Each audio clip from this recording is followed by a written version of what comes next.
السلام علیکم ورحمۃ اللہ وبرکاتہ۔ میرے ایمانی بہن بھائی جانتے ہیں کہ ہم ڈپریشن اور مشکلات کا حل سیریز سٹارٹ کر چکے ہیں الحمدللہ، جس میں آج ہمارا پارٹ نمبر 4 ہے کہ ہم اس میں جاننے کی کوشش کریں گے کہ نبی کریم صلی اللہ علیہ وسلم اپنے مشکلات کے حل کے لیے زیادہ سے زیادہ کون سی دعائیں پڑھا کرتے تھے۔ آج ہم ایک حدیث یاد کرنے کی کوشش کریں گے۔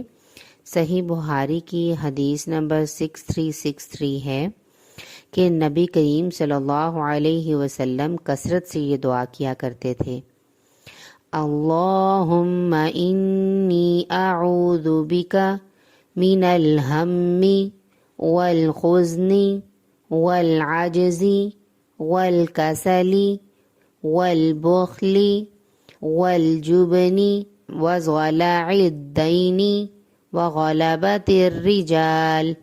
اے اللہ، میں پریشانی اور غم سے، ناتوانی اور سستی، کاہلی سے، بخیلی اور بزدلی سے، قرض کے بوجھ سے اور لوگوں کے دباؤ سے تیری پناہ چاہتا ہوں۔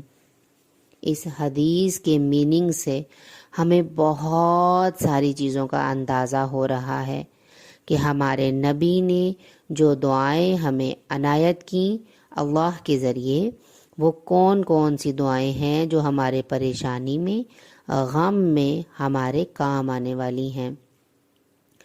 اللہ کے نبی نے تو ہمیں بہت سارے حل بتا دیے، عمل کرنا ہمارا کام ہے۔ ہم آپ صلی اللہ علیہ وسلم کے امتی ہیں الحمدللہ، ہم ان دعاؤں کو سن رہے ہیں تو کوشش کریں گے ان کو یاد کریں، اس پہ عمل کریں اور بامانی اس کو پڑھنے کی کوشش کریں، ان احادیث کی تصدیق کریں اور ان کو یاد کریں۔ جزاکم اللہ خیر۔ السلام علیکم ورحمۃ اللہ وبرکاتہ۔